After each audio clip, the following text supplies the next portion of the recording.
2017. Thank you all so much for braving the rain to be with us. We really appreciate it very much. I'm Jordan Henigman. I am the Associate Director of Alumni Chapters and the Berkeley Network here at the Cal Alumni Association, and it is my esteemed privilege to introduce our Executive Director and tonight's moderator, Clotilde Hewlett. We know her as Chloe. Chloe is a double grad from Cal. She received her bachelor's degree in political science as well as her JD from the UC Berkeley School of Law. She has had a whirlwind of a career in government and public policy, so much of a whirlwind that I did not memorize my lines. I'm going to read my notes, so please excuse me. She practiced law for 37 years. She was a registered state and federal lobbyist and has served under 3 different governors of the state of California. She has served the state of California as the interim director of the Department of General Services, as the undersecretary of the State and Consumer Services Agency, and as a police commissioner in San Francisco. She was the director for moral character determinations for the State Bar of California and special prosecutions investigator and assistant district attorney for the San Francisco DA's office. She has been honored as one of the most influential and powerful women of California by the National Diversity Council and has received the Latino Journal's Excellence in Public Service Award, among many other accolades, including my personal favorite, the 2008 League of Women Voters Women Who Could Be President Award. Woo-hoo!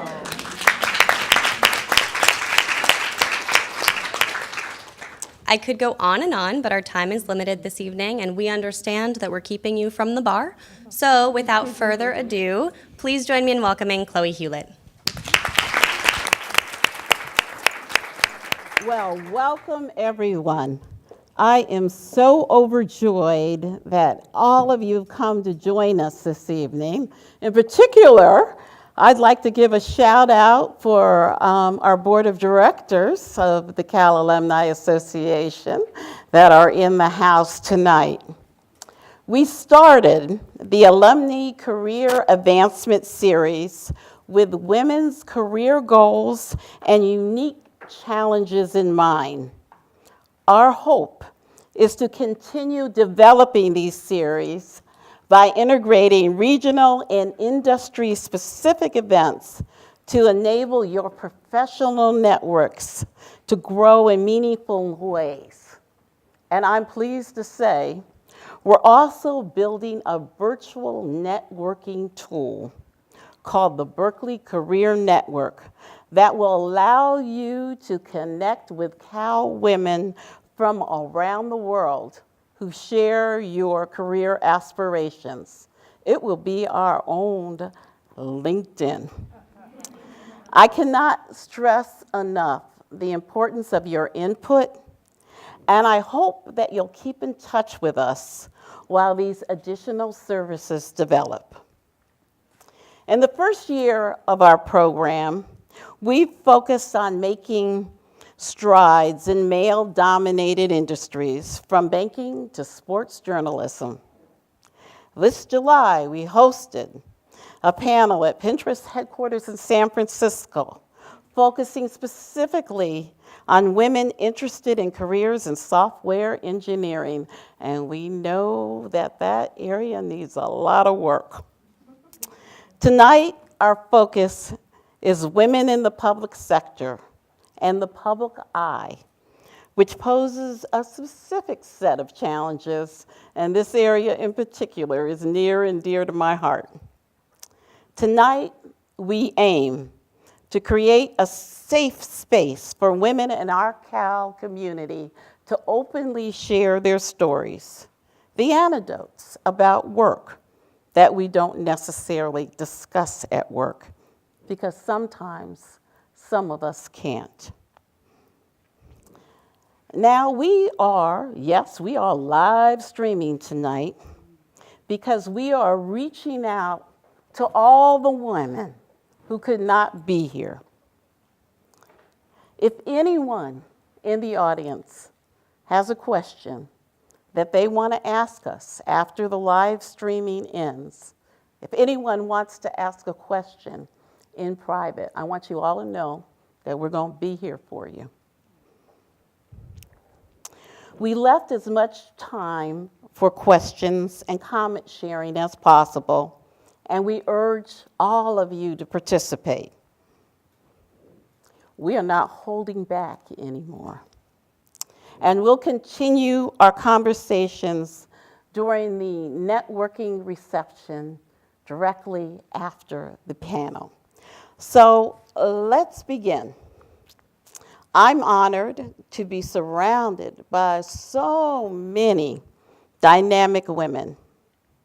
And you've seen their bios, so we're going to jump right on in.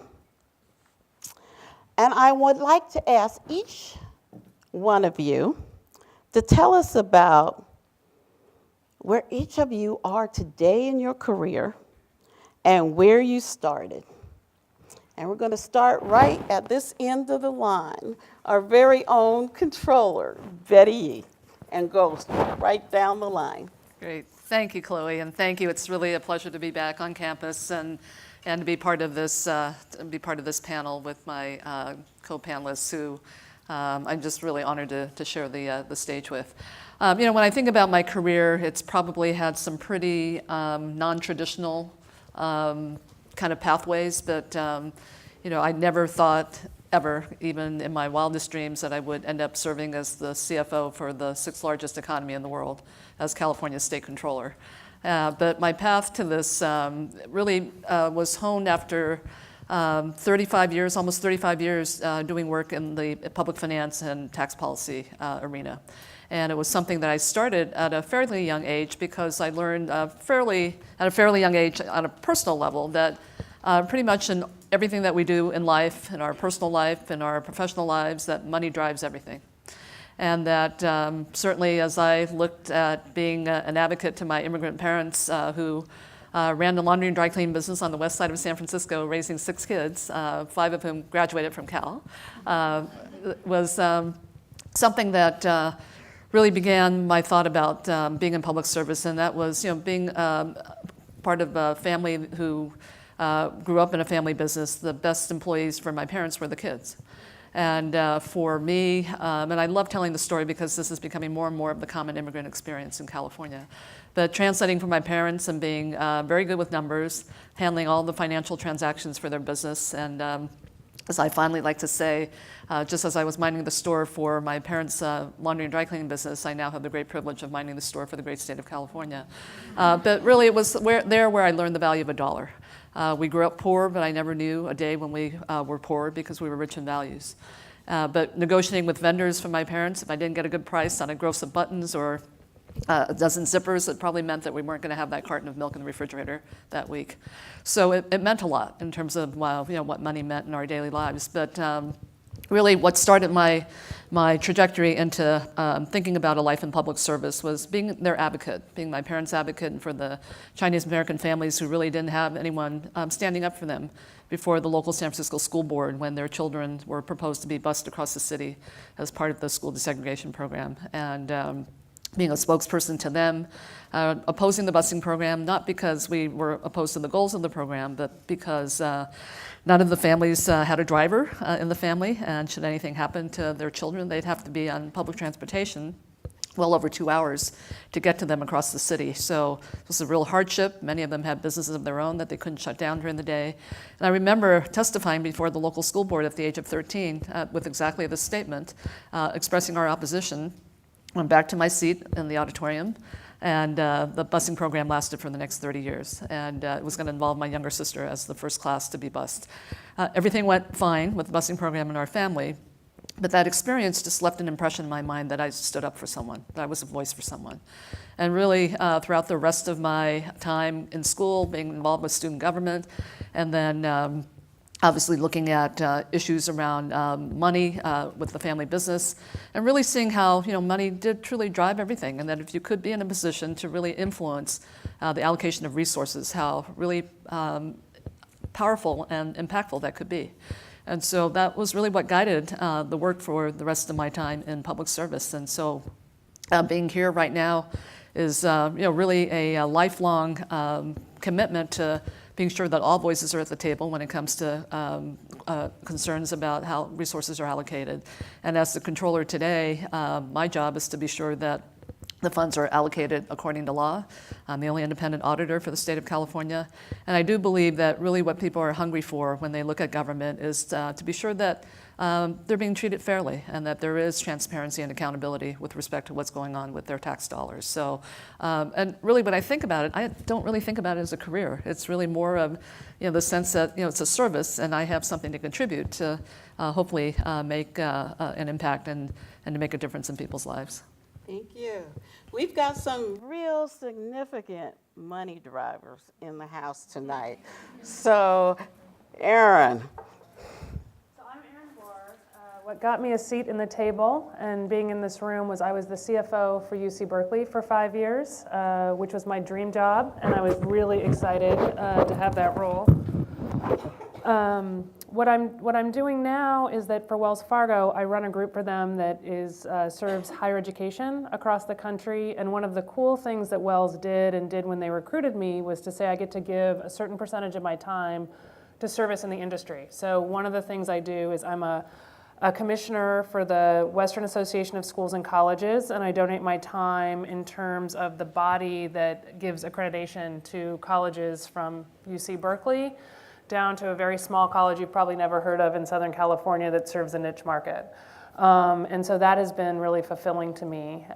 Where I started out, I was a Pell Grant recipient. And so, my mother, the first year I went to school, made about $19,000 a year. And so I really saw the value, and one of the scholarships I got, you got to meet the people who were giving you the money. And so I'd say that was kind of the foundation of the public service. In terms of kind of getting to where the money was, it actually was my ex-husband because he kept saying, you're not making enough money, you're not doing this. And so I said, fine, I'll take a job in public finance. And it's interesting how that changed my course, right? And really got me into very different discussions. And I wish I could say that it was the visionary, that I knew that this would be a good fit for me, but it was really the stubbornness and the reacting to kind of a situation I was in personally, but has served me very well. And so I feel fortunate that other roles I've had, I worked for New York City ONB directly in public service. I worked for the rating agencies in terms of working and rating government, public transportation, power. So I think my unique perspective here is kind of going back and forth on each side and currently having one foot in public service and then one in the private sector that serves public servants. And our transportation guru. Good evening. I'm Tilly Chang, and I serve as the Executive Director of the San Francisco County Transportation Authority. Very happy to be here. Thank you for inviting me. Cal was my 92 grads, it's 25 years ago. And it's such a pleasure to come back in this capacity. I love speaking with young leaders. I love speaking to women. I think that each of us is a leader inherently, and it was here at Cal that my passion for transportation was sparked. I think there was a hint of it earlier, though, as I was riding around my suburban neighborhood in San Jose, and I just thought, wow, the bus and the bike, those were freedom. It was to the bowling alley or to the local shopping center, and I just really sort of intuitively felt like, oh, this is a really important aspect of our life. It wasn't until I got into Cal and I started to take courses through my econ major, and I was exploring ways to apply econ to something meaningful to me. And I found the city planning department, and I discovered the notion of transportation, actually also through an economic geography course, urban economics course, I think, in the geography department. And I was really turned on as far as a discipline that allowed me to bring all kinds of interdisciplinary aspects to it, the social side, about how important it is for people to have access to jobs and opportunities, the sort of quantitative side with the engineering, sort of all the different social aspects to it in the urban form, and how transportation can really drive land value and therefore the shape of cities. I fell in love with cities. I fell in love with the notion that we could really help shape urban environments, and I just realized that I was an urbanist at that point. From there on, I was really lucky to be encouraged through scholarships. There's a wonderful organization in our industry called the Women's Transportation Seminar. It's sort of unique in that is the organization to be in transportation, whether you're a man or a woman. And they, gave me the nod as an undergrad here. I got a scholarship. I was fortunate to then go on and work in all different public agencies, whether it's this transit agency or that. I had experiences in Santa Clara, at the FTA, at the federal level. And I just realized that this is an amazing field, and I wanted to keep growing. I ended up going on and doing a graduate degree at MIT, and then went on to do a stint at the World Bank. And that's really where it was just sort of just a real opportunity, a real pleasure to kind of go back and spend a lot of time, particularly in Asia, working in China and a whole bunch of other places, and bringing that experience from the US to them, but also learning so much from international colleagues. And after that time, I realized, wow, this is a real choice, and I'm at a crossroads, sort of as I headed into my 30s. Do I want to have this international lifestyle and experience? Can I do this and have a family and all those things that really come to the fore around that time? And I decided with my fiance, my partner then, that, I've had a great experience doing international work, but my heart is really in California and in the Bay Area. So we came back, and I actually took a few years to detour from transportation and was in the private sector. And that was really valuable. I thought that, this was going to be just a good opportunity to kind of re-enter the domestic scene. And I actually worked in a wireless technology firm, a startup way back in that early boom, the early 2000 boom. That gave me an incredible experience to better understand, how infrastructure and wireless technology impacts people. And so my frame really is in infrastructure and investment in infrastructure, whether it's I'm a passionate advocate for education as human infrastructure, but also physical infrastructure, and how we can take that basic long-term view and turn it into something that that we work on incrementally, but we're always pushing forward. I realized at that point my passion was working at the city level, having worked at international and local, and I said, well, okay, the city that I love is San Francisco. So I was fortunate in 2003 to join the Transportation Authority as a countywide plan manager. The Transportation Authority does funding and planning, but so since that point, we've done all kinds of planning. It's my dream job. I love serving the public in San Francisco and the region, helping to shape infrastructure policy, and happy to talk more about later. And Sandra, you feel the full spectrum of public service. And Chloe, I just want to, first of all, it's such an honor to be up here, and I want to thank you for really setting the frame of we're going to have a real conversation, because I think of my story as being very real. So when I think about my own journey, it's some combination of planning, gut check course corrections, and just life happening. So I was a college dropout. And I did the classic thing that a lot of women do, which I was following a man instead of following what I needed to do for myself. And that deterred me for a number of years. And it's one of those things, I was working at the LA Times in advertising and public relations, but did not have a degree and recognized that there's a ceiling there. And so I said, well, I'm gonna have to go back to school. And so I started going back, taking one class at my local community college. And then I was like, I am never going to finish. So I ended up transferring to San Jose State, where I got my BA, and I just went motoring. I was taking full loads for the fall, for the winter, for the spring, for the summer. And once I got back on track, I really was excited about education. I always had this sort of dream, I might get a Ph.D. And so I applied to Berkeley and got in the political science department. And I'd say my second year, I was planning to do urban planning. My dad worked for the city of San Jose, so it's really exciting to hear you love San Jose. And I was planning to do something around urban politics, urban economy. And then the Rodney King beating happened, and then the verdict. And so I was out protesting and got arrested and spent the weekend in Santa Rita County Jail, and decided I'm going to write about police accountability. So that's how I ended up doing my dissertation on police accountability, community policing, how communities could have more impact and influence on the policing in their communities. So did that for my dissertation, ended up being recruited to the University of Maryland at College Park, where I was a professor of criminology and political science. And there are certain aspects of being in academia that I liked. There were also other aspects that I thought at that moment in my life they were not really the right fit. And so I got an opportunity, and I also wanted to come back home, in all honesty. I mean, I loved DC, I lived in DC, but I was ready to come home. And so I got an opportunity to join a foundation in the South Bay, the David and Lucille Packard Foundation. And through the course of my time there, I held a number of different roles, but two that were really sort of also set me on some new course directions. I was the program officer to the president of the board of trustees. So I got an opportunity to work across the entire portfolio, which included really small grant making with grassroots organization, all the way up to big international organizations and working internationally.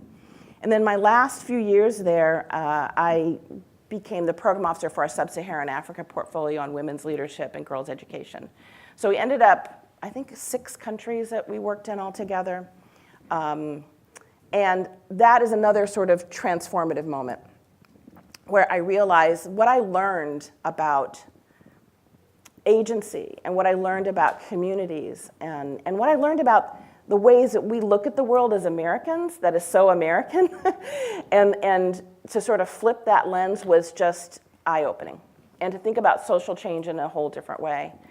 And so after almost a decade there, I was really ready for the next thing. Spent a little bit of time running a small nonprofit that worked in South Africa. But what I really had trained my eyes on was coming back to do the job I'm doing now.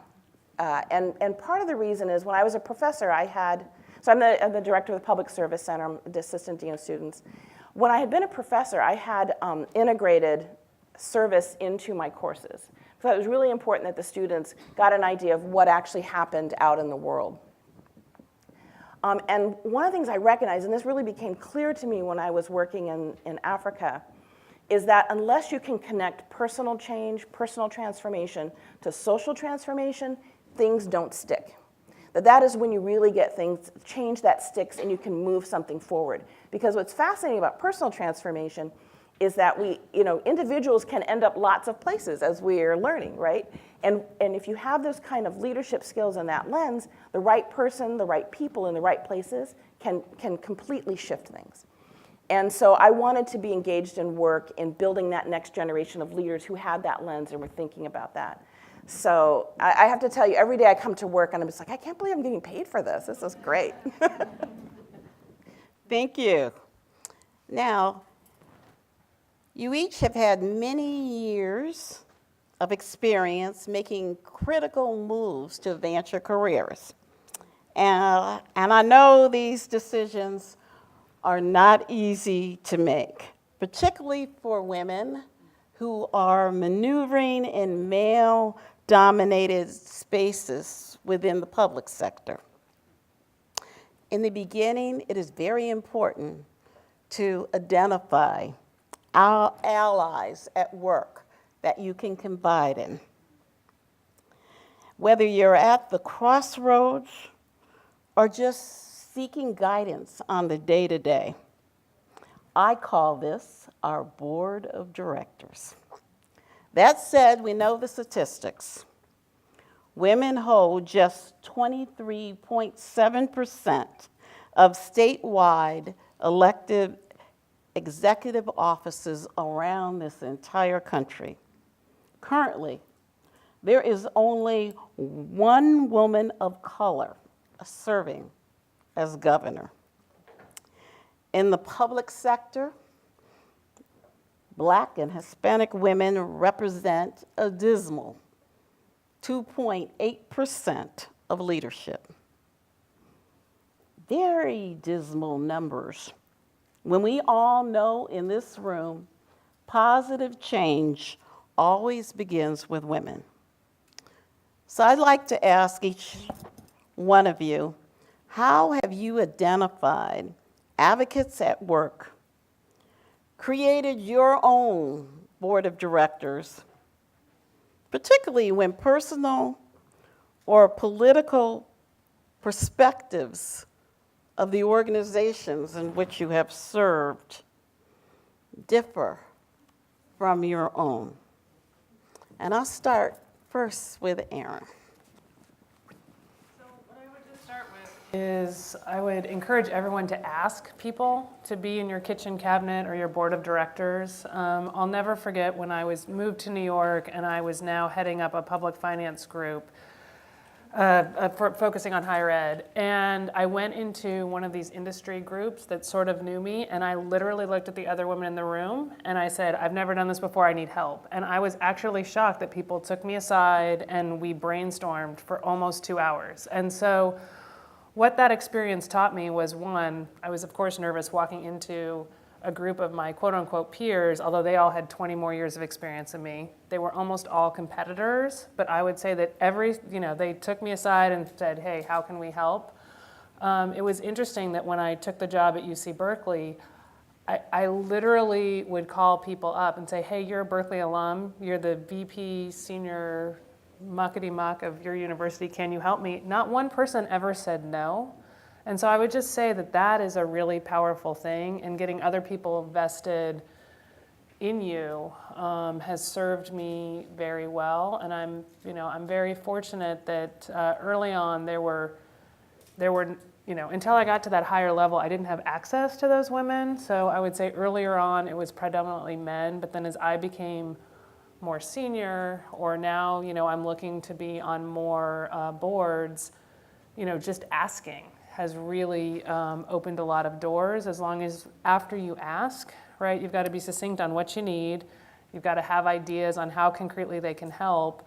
And then, once you've asked for help, it's on you to do the follow-up. I'll say that on the reverse, when people ask me to help and they sit down, they've got no ideas and they're not very engaging, I'm like, come on, it's a two-way partnership. But that would be my perspective. Mentorship is critical, and I just love giving back because I received so much benefit from my mentors. And it started here at Cal.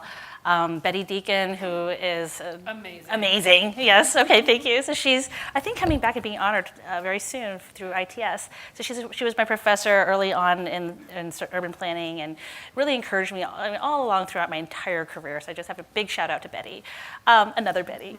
And just studying, I think, women leaders like Betty Yee. I got involved through volunteering on campaigns. I got involved with nonprofit organizations. And so I really sought out organizations and leaders that I really wanted to just learn, what is their style? How do they handle different situations?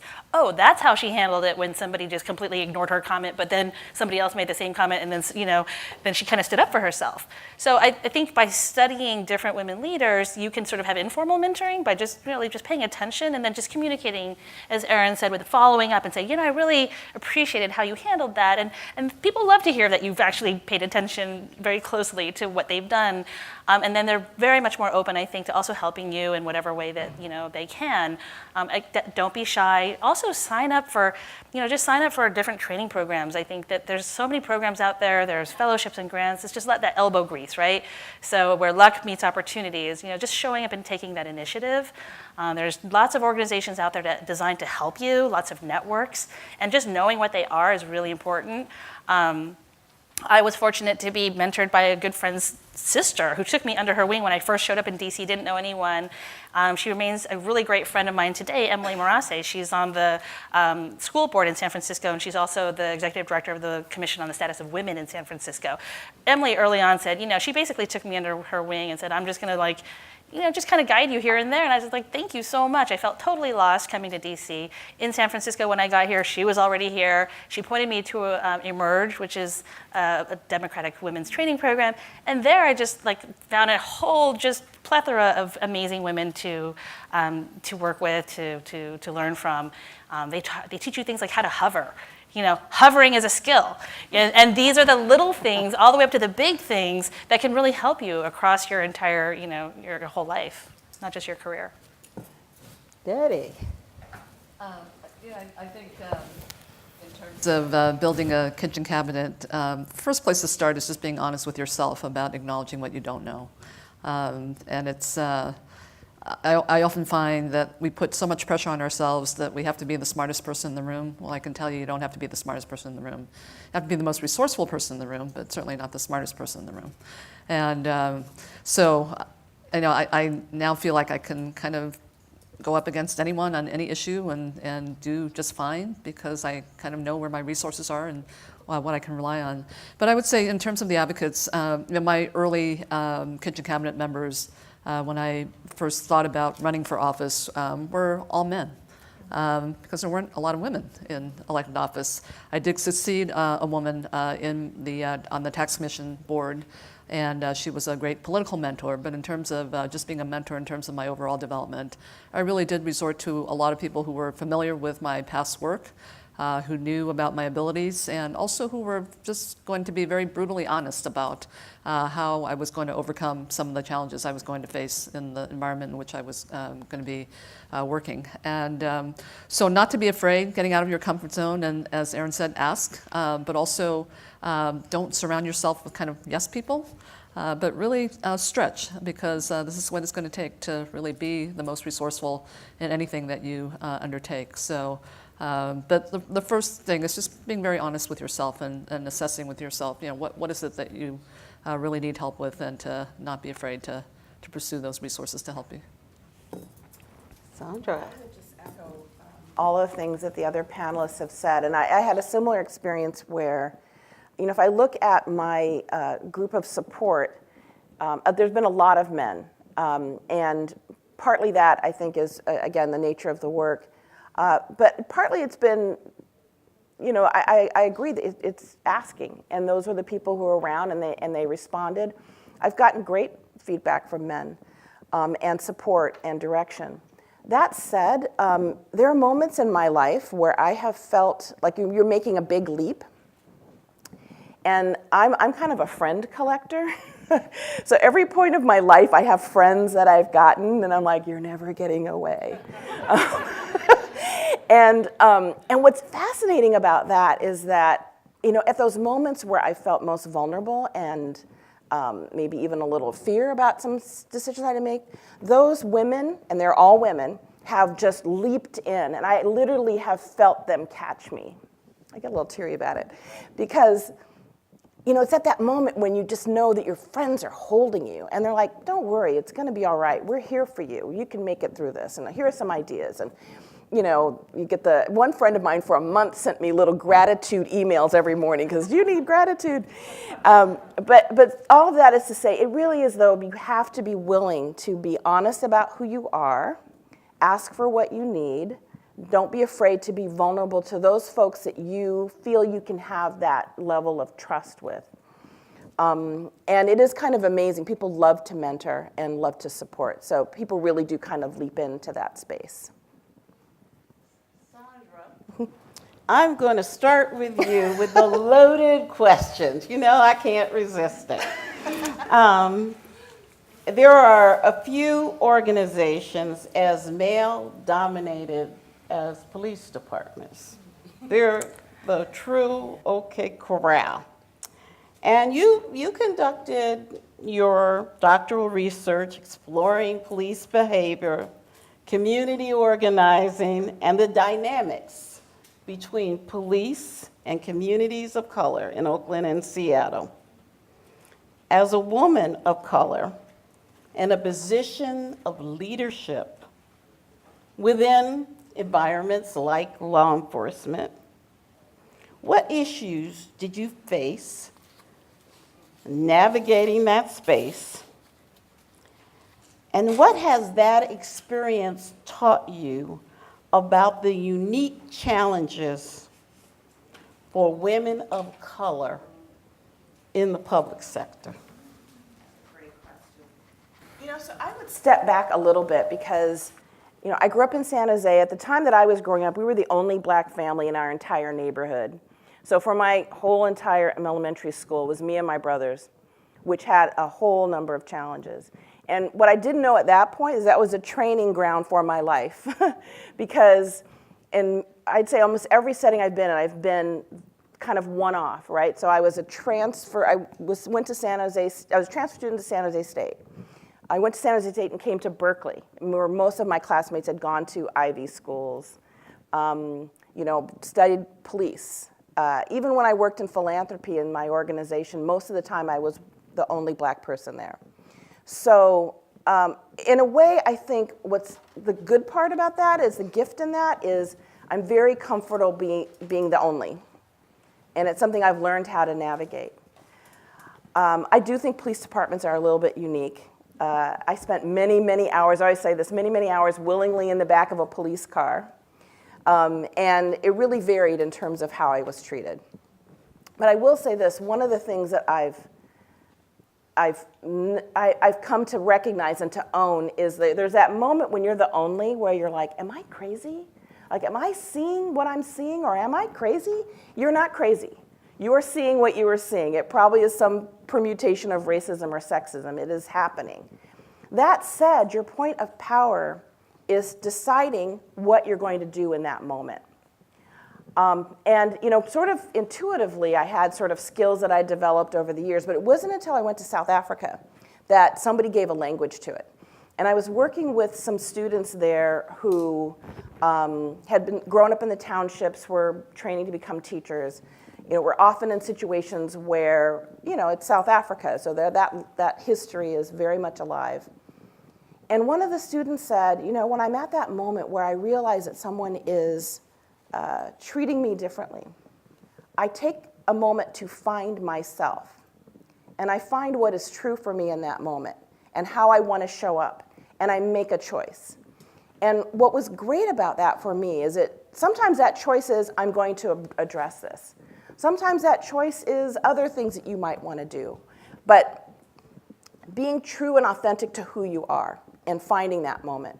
And not allowing, the other challenge when you are the only is that people have assumptions about who you are. And particularly, I'll be real, Black women. Black women are strong, they like to argue, And so people will sometimes try to push you into that role, and to be mindful that if you're going to step into a role, that you're doing it for yourself and on your own terms. And so I would say that when in working any of those settings that I've been in, I've tried to stay true to that. There's always those moments where you're like, oh, maybe I could have done that differently. But that's part of your own sort of self-reflection and recognizing how you can navigate those spaces better. Thank you. Erin, continuing along in this vein, you've served in multiple roles in higher education, including the CFO at UC Berkeley, and you're now the Executive Vice President and National Head of the Education and Nonprofit Banking segment of Wells Fargo. Can you tell us if you see any similarities or differences in the challenges that women face between the public and private sector? So the one that comes to mind, actually, thanks to Sandra's story, was that unfortunately the women still don't support each other as much as we would like. I was actually on Tuesday meeting with someone who was so condescending, it was another woman, and I just kept thinking to myself, the budget of the organization that you're running, and I was trying to find a common ground with her, is actually smaller than the smallest department at Berkeley, and yet you're talking down to me, not being supportive, not looking for the common ground. And so I think that's the thing I still find very disheartening, right? I'm a positive person. I'm always looking for the good. I love rainbows and unicorns, right? I'm always like, oh, I'm such an optimist. But I was sitting there with this woman, and I was like, what are you getting out of this, right? Time's our most precious commodity. We're wasting 2 hours. And you can't find the common ground. Instead, you want to show how much more power you have than I do, which is fascinating. And that is the thing that in both the public and the private really bothers me. I can point to lots of very good stories. I look at all of the university presidents and chancellors we have in California. It's amazing. And every one of those women would reach their hand. They take that, if you're the first, don't be the last. So they take that to the extreme. But just on those one-on-one daily conversations, I do find that the competition or the one-upmanship really disheartening. And I hope that many in the room don't see that every day. But I will say that even this week, there was one instance which just sort of broke my heart a little bit, because it was such an opportunity instead to kind of go big. Well, let's take this conversation to current day events and current news. Betty. Yes, ma'am. Now we're really going to get in deep. Politics in Sacramento and in Washington, D.C. are still male-dominated spaces.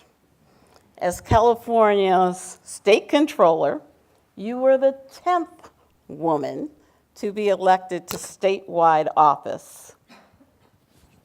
I was there with you, so I know you walked through the valley of hell.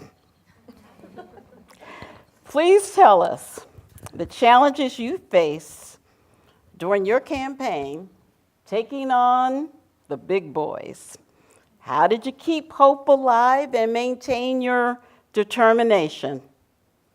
Based on your experiences, what recommendations would you give to women that are out there tonight looking for a career as a government official in public service? Well, I'm happy to take on this question today. First of all, let me just say, 10th woman ever to be elected to statewide constitutional office and statehood. I'm not going to be the last, and this is my personal commitment. And I hope every woman sitting in this audience is thinking about, in some way, serving either in elected or appointed capacity, because there is so much work to do. What I would say in terms of politics, obviously still very much a male-dominated field. And the campaign that I ran for statewide office was something that was a little unorthodox, I guess, if you will. I'm a people person. I actually love campaigning. I love raising money for campaigns. I've worked for other elected officials when they ran for office, and learned a lot about what it takes. But when it's your own campaign, it tends to take on a little bit of a different flavor, and you have to really do it on your terms and how you feel like you can connect with voters in California. So essentially, what I did was I ran a grassroots campaign for a statewide office, which is unheard of. I mean, I really every political consultant was just telling me, no, that's not how you do it.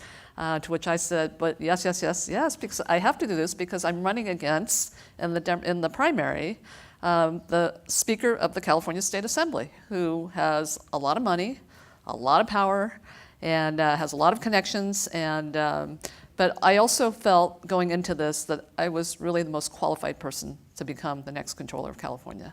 And just having that confidence in myself is just what kept me going, because I really did believe that among the field of candidates running for this office. And then what I was met with was essentially the Speaker shut down all of the fundraising that I could do among what we called the third house, from the lobbyists and their clients in Sacramento. I was on my own in terms of raising the money. Part of how you are viewed to be viable as a candidate is how much money you have in your bank account, not what you bring to the table in terms of your experience and your qualifications. And so really my job was to, how do I let the voters of California know that I'm the most qualified candidate to serve as the CFO for California? And I pretty much just put blinders on, because with that belief in myself, we just went around the state. My husband's here, he knows this. We drove 250,000 miles in my Toyota Camry, and we went to every corner of the state. And I have to tell you that it just buoyed me, because as much as it was demoralizing to not be considered serious because I was running against a powerful person, I knew at the end of the day that it wasn't about who got the endorsements, it wasn't about who had the most money, it was about the votes. And the more that we could actually touch communities and touch voters and really get our message out in that way, and to use social media to just really be on the ground as much as we could, that we had a shot at this. And so we just ran a very, very different kind of campaign. And what I would say to all of you is I really want to change kind of the culture of politics to where women have a shot at being able to run for office, and that we're not measured up by how much money we have in our bank account, and that we're measured by our smarts and what we bring to the table and our experience and how we can problem solve, and how the approaches that we take to solving problems really is for societal benefit as a whole, and not just for the moment of the issue of the moment. So all of that requires kind of cultural change in politics, but there is a way to do this. And I think for a lot of women who run or who are thinking about running, they're discouraged because they don't have the adequate support system. I think they're discouraged because they hate raising money. And really, what's raising money but to say how qualified you are? People want to hear from you and to see that you have the confidence in yourself. That's the first hurdle to overcome in terms of raising money. And as I've learned, you don't need to raise the most money, but you have to raise enough money. And so you don't have to be at the top of that. And frankly, I think money kind of pollutes politics personally. So from that perspective, I don't take certain kinds of money, and I like raising money at a very grassroots level, and a lot of it to be viable. So what I would say, really, for anyone who wants to run for office, please don't discount it. There are more ways to be successful at running for office than what the political pundits will tell you. And I have to tell you, it's been the best experience of my life, because what else could you be doing over the course of your career and over your lifetime that would just catapult you into situations that you probably on your own would never choose to be in, right? And so every day was just like a surprise. But it was also, I have to tell you, the most wonderful journey in terms of knowing what a beautiful state we live in. We live in a beautifully diverse state. We live in a state where, frankly, I truly believe that diversity is our greatest strength and not a threat, because you go from community to community, and the stories that you hear. And it really emanated from my own experience. And what I would tell people in the way that I campaigned was just to try to relate to people. What's politics after all? It's about people, it's for people, it's by people, it's about being sure that their voices are at the decision-making table or being represented at the decision-making table. And so when we're able to speak to communities about that, it broke down some barriers. And then when we were able to actually talk to people about what it means to them, that for me to go back to that experience when I was 13 years old, standing up for my parents and the Chinese American families, asking them, think about a time when they stood up for someone. And so these stories were rich that we heard around the state. So what I would say is, yes, the hurdles are tall. Yes, it's male-dominated. But I can tell you, particularly with all of the issues around sexual harassment and sexual assault that we're reading about at the Capitol, the culture is changing. The culture is changing. And all of us have to be part of, all of the women within the institution, we have to be part of developing a stronger sisterhood. And I can tell you, sisterhood has been missing severely in the world of politics. Thank you. Tilly, as Executive Director of the San Francisco County Transportation Authority, you're required to collaborate with public agencies and the private sector. You have to bring diverse communities together for a common goal. How have you been successful in this type of environment as a woman among communities that don't necessarily see eye to eye?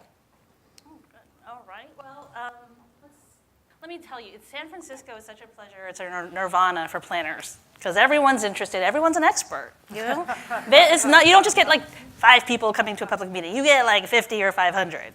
So it's a challenging, but just a wonderful environment to do this kind of work. It's a real privilege. And I have to say, when I went up for my appointment as executive director, there were 3 women of color in the final group. I was really proud of that. I was so proud to be among that group of talented women. And next time there'll be a trans woman, So it's just going to continue to just, I think, deepen in terms of the inclusiveness and the diversity and the strength that brings to our community to do things like long-range planning, whether it's, the second tube for BART or bringing high-speed rail into Trans Bay, things that are really meaningful as we sprawl out for housing costs, to bring people in through public transportation to just do basic things that we need to have done, and it's getting harder and harder to pay our nurses and our firefighters and all the folks that we need for our city to operate. So what I relied upon is just kind of believing in myself, as Betty was saying, know yourself, believe in yourself, strengthen where you feel like you need to be strengthened, and draw upon that network of friends, draw upon that network of contacts that you've developed, but really just believe in yourself. And you're going to make mistakes, and don't be so hard on yourself when that happens, but just commit to keep pushing through and learning from them and bringing a humble attitude, but also bringing your confidence, because as I said earlier, luck meets opportunity. It's preparation that helps you.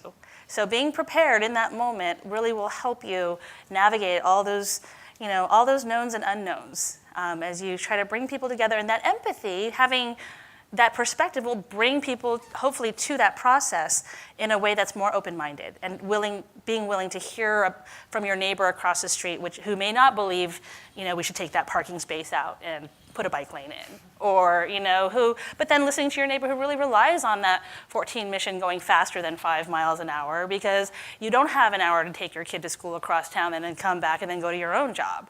And so really hearing each other's stories, bringing communication, bringing inclusiveness and empathy to the conversation, but also having your numbers, knowing that, knowing what you're talking about. I think those are things that will come across in your authenticity, in your credibility, and ultimately in your effectiveness. Thank you. Tilly, I've got a follow-up question for you. I remember as a young woman attorney, I tried to dress as much as possible like my male peers. And I looked at some pictures lately, and at that time is when this really buttoned up collared shirt, this light collared shirt, and then I'd have this little skinny bow tie. And an effort to look as masculine as I could, because I knew, particularly for young women, we were often judged on our appearance. Now, as a 63-year-old grandmother, I wear whatever I want. There you go. But I'd like to know, Till, I love it. in today's world, Yes. how do you navigate those spaces as a young woman of color? My goodness, what a question. I think just be yourself, be comfortable. Some days I show up and I'm in sweats. I'm a working mom. I want to model that I have a life, and then certain days I'm not going to be dressed to the nines, but when I do want and need to be, I will just, express myself, and I hope in always a professional way. But I think I'll take another angle to your question, which is an excellent one, Chloe. I'm a short Asian woman. I look young. A lot of Asians, we look young for our age. So coming,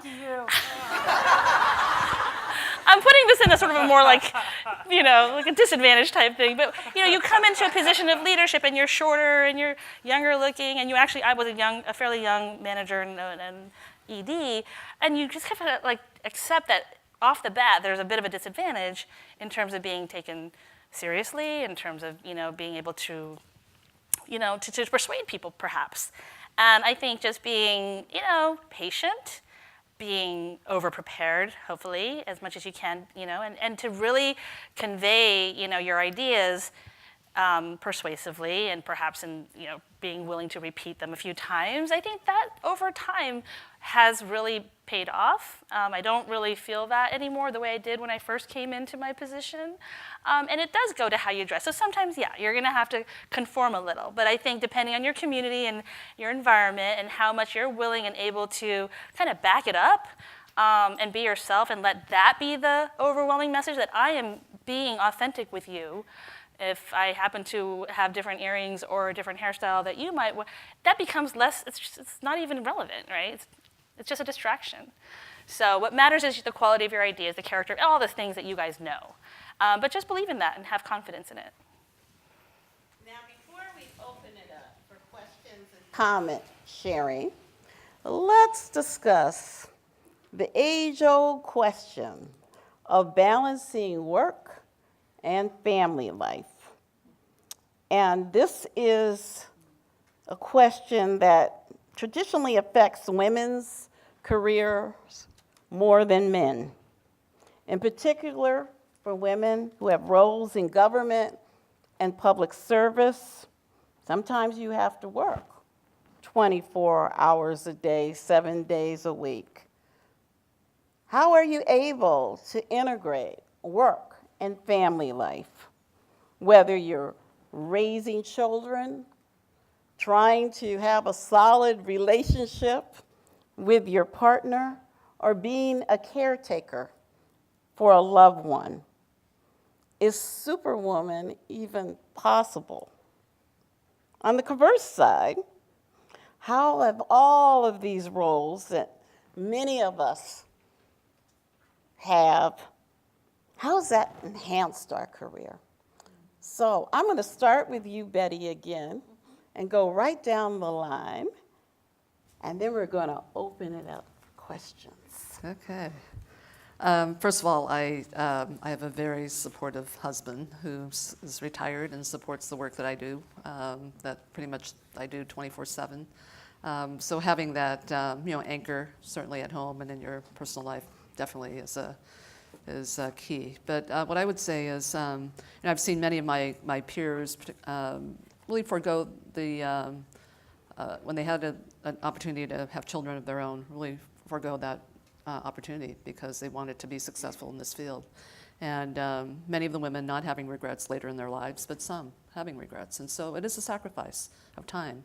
And I think we have to be honest about that in terms of the time that it does take to serve well and to really honor the positions that you hold. What I find in terms of my own balance is it's all about time.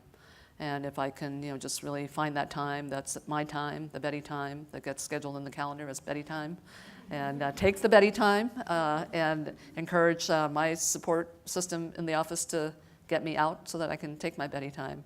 That's really helpful. And so it is about just taking care of myself. It's about working out. It's about being home and cooking for the week. It's and more recently being able to visit my mother in the hospital. So it's things like that. And you do have to take care of yourself. And that's not being selfish. That's not being selfish. It actually enhances your ability to be more effective in terms of the work that you do. So, and one thing I will say, now being in a position to actually hire my executive team, the majority of my executive team are women, and we are very, very progressive in terms of telecommuting and flex time, and it is something that I think, and I will say, productivity is not even an issue. It's not even an issue. And so I hope that when women are in positions to actually make hiring decisions, that they don't think that they're really going to be at a disadvantage by hiring women who are trying to raise families, because it does work and it can work. Thank you. Yeah.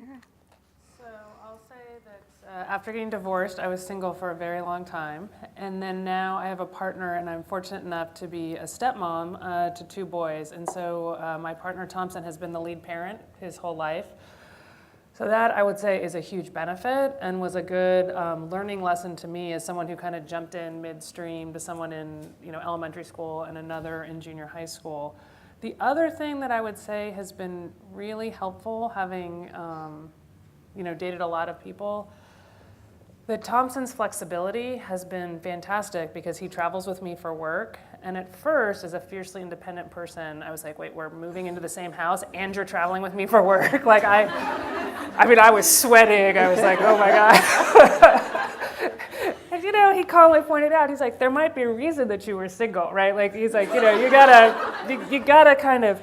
And so for me, in terms of the questions of like knowing yourself and picking a partner who could be that honest with me, right? Like not sulking, like, what are you doing? But like, hey, I really want to go to Pittsburgh. I'm like, really? Or like, he loves Albany, New York. And so if you had ever told me that I would have this wonderful full life where I have a traveling partner to Albany, New York, I never would have guessed it. But it's been pretty amazing. But, I think that for me, having someone whose time commitments were as crazy as mine, you wouldn't have a fulfilling personal life. So I feel very fortunate. And, just on the other balance, it's like one of the days this week, people were like, I can't believe you took the overnight flight. And I was like, well, what did I get to do? I got to have lunch with my 9-year-old stepson, which was amazing, right? I mean, the middle of the day lunch, I'm like, I don't even take lunch not at my desk. This is great. But you had this magical moment, and then you go to something at this, my stepson's school, and then, you take the overnight flight. But the day was pretty awesome, and I sleep okay on planes, and I wouldn't have traded it. But like, those are the choices you have to make for yourself, right? Because I talked to someone else, she's like, well, I never would have made that trade-off. But you figure that out, and then your life feels pretty amazing. So I feel very fortunate, but I'll say it took me a while to get there. So be kind to yourself, right? Because it's like so easy to beat yourself up that you haven't put all the puzzle pieces together. But like, most days you're doing the best you can, right? And then you adjust, so. A lot of that resonated. Both Betty and Erin's stories resonated with me. I think for me, I think going in and knowing that leadership would entail sacrifice is important. I wanted to really be intentional and thoughtful about taking even on the role. And at the time, my kids were quite little. I mean, they were 4 and 7. And it was not when I expected to have this opportunity. So you don't get to decide, when these opportunities come. And I was so lucky that others were encouraging me and said they would really support me. But in the end, it came down to me and my husband. And I was so lucky. And my mom at the time was sick, and she had misgivings. She said, I want you to have this opportunity, but I'm worried about the kids. And it was an honest issue, and I was worried about the kids. And luckily, you guys choose wisely. Whoever it is that you have in your corner, your friends, your partner, just choose wisely, because that is really what saw me through and allowed me to take this job at the time that we had, the 2 kids, my mom being sick. And I just, ultimately I got her blessing, which was really important to me, and I'm so grateful I did before she passed, because of my husband, who made a commitment to my mom that someone, and most likely it was him, and it has been him, will be home to do homework at 7 o'clock every night. I am not home right now. And Jeff is, so thank you, honey. But we both believe in what each other does, and so we do operate as a team, and I'm so fortunate. The other secret to my ability to manage this lifestyle and work-life balance is my secret weapon, who is my Chinese driving nanny, who is like a unicorn. And I'm lucky enough that we have a babysitter who has been with us since my second one was born, and it's been a wonderful relationship. She's part of our family now. But we don't go on fancy vacations. We go camping, and the kids are fine. They'd rather. There's no difference, going to Europe, going camping. They would rather go camping. So, and I think the time will come, when the priorities may shift. But right now, whatever that formula is, it does take time and thought, and we're lucky to be older parents, so we have a bit more resources. So that's something that worked out for us. The other thing that Betty mentioned is flexibility. So our workplace policy is flexibility. To be a workplace of excellence these days, we don't have the fancy cafeteria or the fancy, this or that. We have some flexibility that our managers are empowered to authorize, and that is essential. And in fact, I've asked my managers to please take your time off yourself. And we're tracking that, because there's so much commitment, people are working too much, and they're not taking their vacations. And I think that's another part of the risk that we face sometimes, is that we are so committed, we want to show and prove that we can do it, and then we don't take care of ourselves. Okay. And Sandra, I see the wrap-up sign. We're getting there, we're getting there. I'm not married and I don't have kids. But I am that crazy auntie that picks up the kids, gives them sugar, runs them around, and then sends them home. No, but I'm really glad you raised this question, because I think there's such a stigma about being single. And it comes up in a lot of different ways. And I've actually if I had to say the meanest things that people have said to me, it's about being single. And I'm also glad that Betty sort of raised the question of, what is that? I can't say that was a conscious choice. Maybe it was on some levels. I'd never had very strong maternal instincts. And there's moments when you think, I should have, and there's other moments where that works for me. And I would have to say that probably in the last 5 years, my level of comfort in that has just gotten really good in terms of just stepping into that and owning that and being okay with that's your life and your experience. Thank you. I'd like to just take a few questions, but believe me, we got our reception afterwards, so the dialogue is going to go on. So are there any questions from the audience? And we will have staff walking around with a mic. So I think if we see a hand right up there in the back.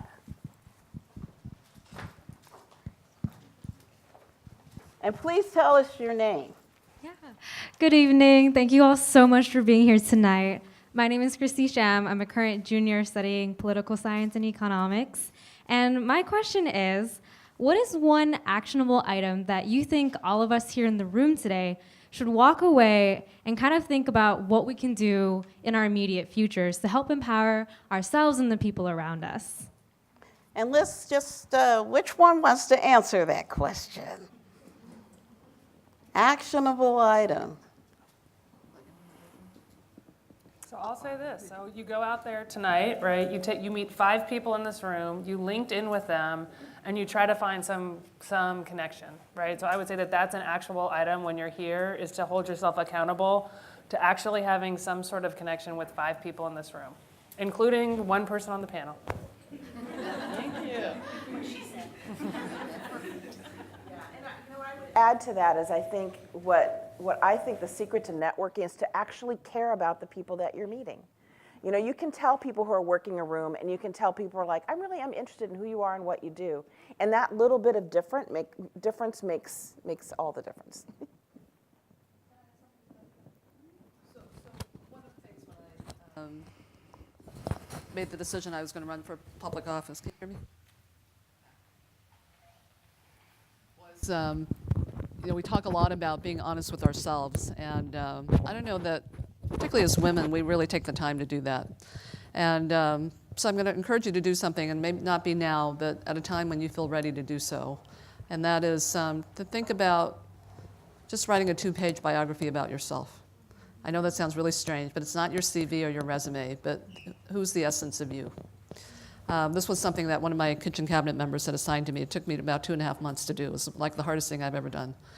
But once I did it, it really became, you know, kind of it just became a part of me, because I got to know myself so well about what shaped my values and the things that I grew up with that influence, you know, my path and my journey, and to now where I can give voice to it at almost any given situation. But it's just kind of this way of just getting down deep with yourself and to be honest about who you are and what matters to you. And when you can speak from that point in any given setting, I think it's just really a powerful thing.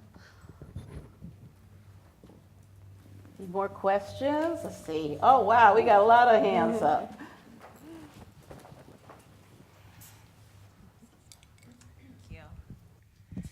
Good evening. I'm Dara Okeke. I just want to say thank you all. This has been such a great panel, and I just really appreciate your authenticity tonight.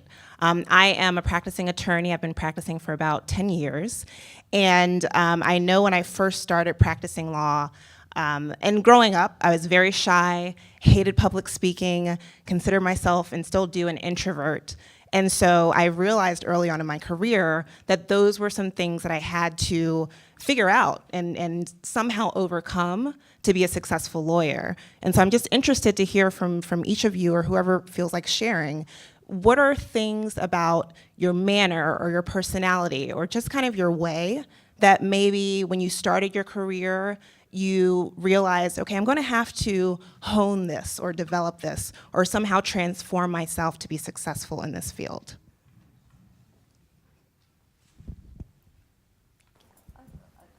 Sorry. I'm also an introvert. And I actually like the thought of being an introvert because it says to me, you know, where I find kind of like my, I guess, my energy base is kind of from within. And so, and that does give me, you know, really a lot of strength. But what I would say is that, you know, in the business that I'm in, there's a lot of talk, right? And so I'm not a chatty person. I'm not a talkative person particularly. I like contributing when I have something to contribute. And so for many, many years when I was the only woman in the room, it was quite intimidating because I felt like I did have something to offer, but just not in that setting. And so what I had to learn to do was just to figure out how I can make my contributions known.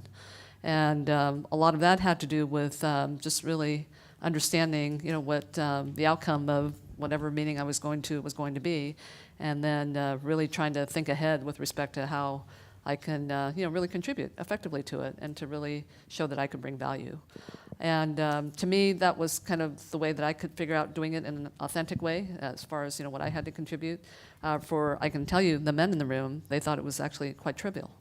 But I just kept doing it until I decided that I was going to bring other like-minded people to the meetings with me, and that we were actually going to solve a problem, and that it wasn't just about, you know, sitting in a room and talking, but that we were really about taking action and really understanding that we were there to really resolve some issues. So it was really kind of the time that I saw that, you know, and again, it goes back to confidence, that you're in a room and I should say this because I hope all of you feel like what you're already strengthened with is your own personal journey. I hope you feel that way, because that already is kind of, you know, your power base. And I don't use the word power, you know, very frequently, but when it comes from within, that's, you know, truly something that I want to have each of you acknowledge. And so there should be kind of a sense of confidence about that. You know, what you have experienced in your own personal journey is yours and yours alone, and no one can take that away from you.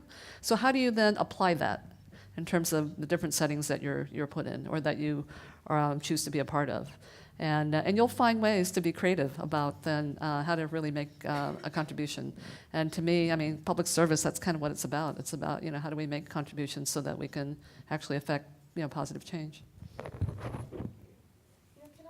ahead, please. I just love that you're talking about that power within, because it really does come from that sense of authenticity. So I'm the opposite. I'm a big E extrovert. But I think the challenge with that, particularly as a woman and particularly as a younger woman, is that you're perceived as a lightweight. And people like to explain things to you. And so, you know, and I really had to make conscious choices. There are times when, you know, in all frankness, you have to roll it back and you have to be thoughtful and think about the language that you want to use in certain settings, which does matter. But at the same time, you have to find a way for that to be authentic and true to yourself. Because people know when you're playing a role, and that is not a position of influence or respect, in all frankness. They kind of know you're kind of playing a role. So that, I completely agree with what Betty said, is you have to find what's true for you and draw on that power and make that a strength. Thank you.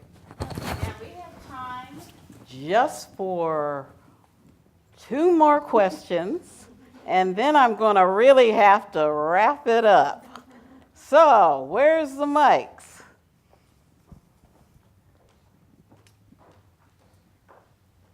Thank you. Hi, my name is Joanna Quintana. I'm an alumni from Berkeley and a student at USF in public health. One of the things that you mentioned, Erin, was the need for, a few of you have mentioned it or alluded to it, was the need for a sisterhood to support women getting into or interested in occupying positions of influence in the public sector. So I was wondering, what are ways that we can start growing that or cultivating it or tapping into what it does exist out there to support women who want to start working in these areas. So Erin, why don't you take that on? Yeah, so I'll say that I would start with one, you know, reaching out, as I was saying before, to women who are in power. But one of the things which ties to the earlier question that I've personally started spending a lot of time. So I played water polo in college, which means I can swim and beat the crap out of someone at the same time. So my approach as a young professional was to wear 3-inch heels, be the biggest person in the room, make my force known, be over-prepared, and be this big presence. And one of the things that I then shifted to was, how do you make other people at ease, right? And how do you become that network of people that are supporting the other person? And what I would say is, when you do that, and for me that was hard, right? Because I was like, I'm out there, I'm in front, and so to really play that role where instead it was like, okay, I'm gonna let someone else shine, and it's not someone who works for me, it's just some other person in the room. But as you start doing that, I think you become more reflective also on what you need and how that works. And so, you know, I hold a lot of space for that now, and for me it was a big change, but it does, I think, feel like it grows the sisterhood, because when people know you're consciously investing in them, even just in a conversation or listening well, it totally changes the feeling in the room, which then kind of creates that nice space for people to really flourish. And I feel like in many places, if we did that in everything we did, like, how much better would society be, right? So. Thank you. One more question. Don't worry, we get to network after this. Hello, my name is Nicole Greeley. I graduated a long time ago, but nonetheless, my question was for those who have children. I was wondering if you ever felt pulled between showing that you have the capacity to be sympathetic, empathetic, and soft with your children, as well as being professional, because I assume that once people understand the type of education you have and training and so forth, they have assumptions about you. So if they see you in one end versus another, I wonder if there's any kind of internal or external conflicts for those who are parents. So I'll say to the single question that I had for years men who would take me on dates and offer me $10 million to start a company, but thought I could never be maternal. So I'll say the flip side was definitely a challenge for me for years, because they said, you're so focused on your career, how could you ever be a loving mother? And so it's been interesting being a stepmom, because I feel like I've got a very good relationship with my stepkids, but like that was a bias that people put on me that was not intentional. So the flip side was true in my case. In my case, thank God for my husband. He's like the more natural or lead parent in many ways. It's just more intuitive. Parenting is hard. Our jobs are hard, but I feel like work is just, I have a much better sense of things. And at home, I'm constantly just feeling challenged and sometimes lost. And I don't mind showing that vulnerability. I just think that that's just how my reality is, and that's something that I'm continuing to try to grow and to learn. And for work, it just seems natural. It's just my lifelong passion. It doesn't even feel like work. I have to be honest. Parenting is something that is hard, and I feel like that's something that you want to, invest in to become a better parent, and that does take time. So it's me time. It's time to be a better parent, to be a good leader at work, a good friend to friends, and all of these things just are, part of the challenge of balancing things and trying to figure out what's right for you. Thank you. Well, I hate to wrap things up, but we really are out of time. And like Sandra, I'm a big E extrovert, so I could just sit here until the wee hours of the morning having this conversation. But I hope that you'll join us, exchange business cards with one another during our networking reception after. And for the young alums out there, don't be afraid to ask more experienced alumni in this room to coffee at a later date. I know I have always said yes.